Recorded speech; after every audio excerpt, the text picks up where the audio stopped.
Hi everyone, welcome to this week's vlog. So the other day I was walking down my stairs and I have loads of family pictures of my younger three, and they're over. Some of them were taken a decade ago, around the time that actually a lot of things changed for me. And they're there, they've been there all the time, but I don't always notice them because my thoughts are always busy being and rushing around thinking of what I've got to do. And on this particular day, I decided, just for some reason, I just was transfixed and really gazing. So there was a selection, I've got a selection all the way downstairs. And it made me think about how all that time had gone and the circumstances around it. Had I really been present for a lot of that time, or was I always being busy doing? And yeah, it really sort of like really gave me something to think about, and I really enjoyed actually really looking at those photos and remembering those days of how cute they were. They're teenagers now, still cute but in a different way. And anyway, so that day, funny enough, one of my youngest daughter began to talk about me about something that I won't go into here. We had a really good conversation, and I said that's really strange because I'd been looking at the photos from this particular time.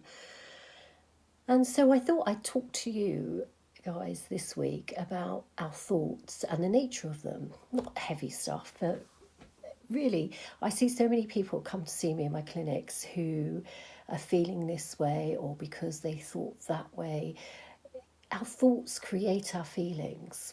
And I just wanted to perhaps put a little bit of clarity around this, that none of us will think the same thing. So our circumstances, it's not our circumstances, it's our thoughts around our circumstances that determine how we interact. So if, for example, our thoughts arise out of all the information that comes in, well, how I interpret something and how someone else interprets could be totally different. Nevertheless, our thoughts are going on all the time. It's not something that we are always consciously aware of. So, of course, people that, for example, that have been experiencing depression or low moods, if when they actually look under what's going on and away from outside, they may probably find that it's their thoughts that are creating those sad feelings. The same as if we're happy, it's the thoughts that create the happy feelings, or if you're angry, it's because you're having angry thoughts. So this is something that I believe is so fundamental to our well-being, because I, for example, when I saw those photos, was totally caught up in these thought attacks, and it was before I'd done my extensive training in my NLP, and it just struck me actually how much my life has improved because I am aware of the quality of my thoughts, and because I have a thought, it doesn't mean that I have to follow it through. It doesn't mean that it is my reality. And I think that this is quite comforting once you understand the nature of your thoughts and that it doesn't determine how and who you are. It's a relief. It's an absolute relief, because once we understand that we create our thoughts, it's not someone else making our thoughts, it's part of who we are. However, thoughts are occurring all the time. It's a bit like being on a continuum, and depending where you are on that continuum, they're either good quality thoughts that if something happens, you can either look at it and think that's, think one way, or if you're down the other end, you might feel that it's a real injustice.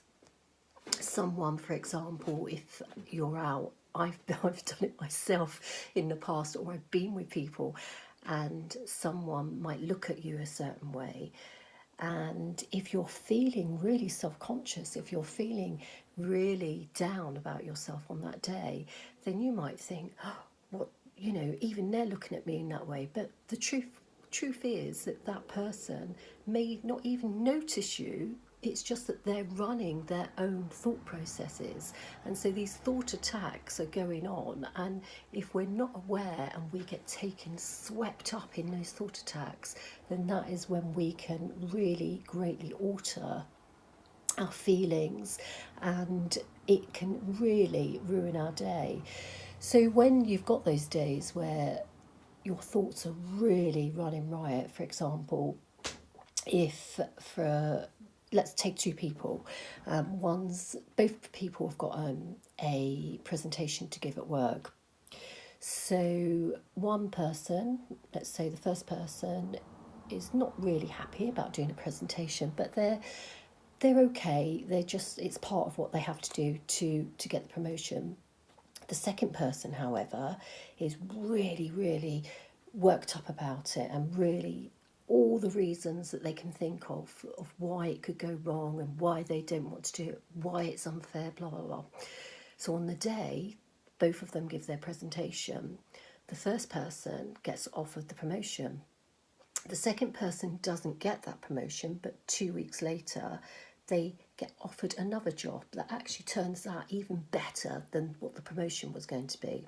However, because on the day that they didn't get the presentation and they didn't feel that they did their best, which was reflected in the other person getting the job, that then becomes their thought process.